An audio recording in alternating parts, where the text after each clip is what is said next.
आज बड़े दिनों बाद मेरा कढ़ी खाने को दिल चाह रहा था, तो मैंने कढ़ी का सामान लेकर आई। इसके बाद कढ़ी मैंने चढ़ा दी चूल्हे पे। साथ साथ बच्चों के फ्राइज़ बना रही थी, क्योंकि शाम का वक्त है, बच्चों को भूख लगती है। कढ़ी बिल्कुल ऑलमोस्ट रेडी ही थी, तो मैं पकौड़ों का सामान रेडी करने लगी। सब चीज़ें काट वाट के मैंने जो है ना, इसका पकौड़ों का बेसन रेडी किया और पकौड़े बनाने लगी। यकीन जाने बाज़ दफ़ा एकदम से ऐसे हालात हो जाते हैं ना, समझ नहीं आती इंसान क्या करे, जैसे आज ही हुआ। अब ये पकौड़े बना ही रही थी कि मेरी दोस्त का मैसेज आया कि शादी है और तुमने आना है। अब उसके भाई की शादी थी और बैरिया टाउन में एकदम से कैसे जाते, लेकिन बच्चों ने कहा मम्मा हम कहीं भी नहीं गए इतने दिनों से, तो अब वो उसका भाई ही लेने आ रहा था, तो मैंने कहा चलो पैकिंग करते हैं।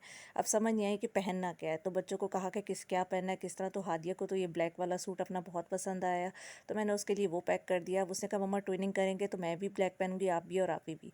तो हम तीनों ने ब्लैक सूट अपने निकाले और पैकिंग करने लगे। अब टाइम नहीं था बिल्कुल भी कि मैं पार्लर जाती है अपने फेशियल करवाती, तो मैंने कहा चलो घर पे ही फेशियल करती हूँ और आप भी ज़रूर ट्राई कीजिएगा।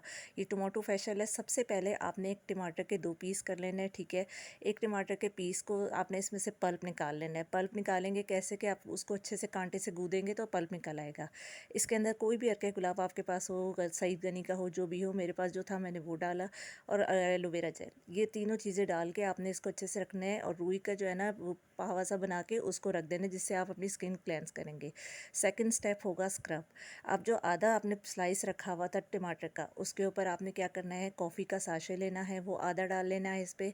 और चावल का आटा, ये स्किन को इतना ब्राइट करता है बगैर किसी नुकसान के। यकीन जाने मैं तो बहुत कम कोई केमिकल की चीज़ यूज़ करती हूँ, हमेशा हर्बल चीज़ें इस्तेमाल करती हूँ, जिसकी वजह से स्किन में अल्हम्दुलिल्लाह अभी तक कोई एक्ने नहीं है। अब तीसरी चीज़ थी हमारा मास्क। मास्क करने के लिए मैंने टमाटर को अच्छे से कद्दूकश करके पल्प निकाल लिया था, उसमें मुल्तानी मिट्टी डाली और नेस्ले बुनियाद जो नीडो मिल्क होता है वो डाल के इसका अच्छा सा जो है ना, मैंने पेस्ट बना लिया था हरके गुलाब के साथ। पानी यूज़ नहीं किया था, हरके गुलाब यूज़ किया था। ये तीनों चीज़ें रेडी थी, क्लेंजिंग, स्क्रब और मेरा मास्क। अच्छा, जब मैं क्लेंजिंग करने लगी तो उससे पहले मैंने कच्चे दूध के चंद कतरे रुई के फावे पर डाल लिए थे। सिर्फ क्लेंजिंग करने ही से स्किन पे इतनी शाइन आ गई थी। इसके बाद मैंने स्क्रब किया, स्क्रब से तमाम डेड सेल्स निकल के बाहर आ गए और स्किन में अजीब सी शाइनिंग आ गई थी, जिससे मेकअप बहुत ज़बरदस्त होता है। और आखिरी स्टेप था मेरा मास्क। मास्क लगाने के बाद आप यकीन जाने जब उतारा तो स्किन पे अलग ही ब्राइटनेस थी जो कमाल की थी।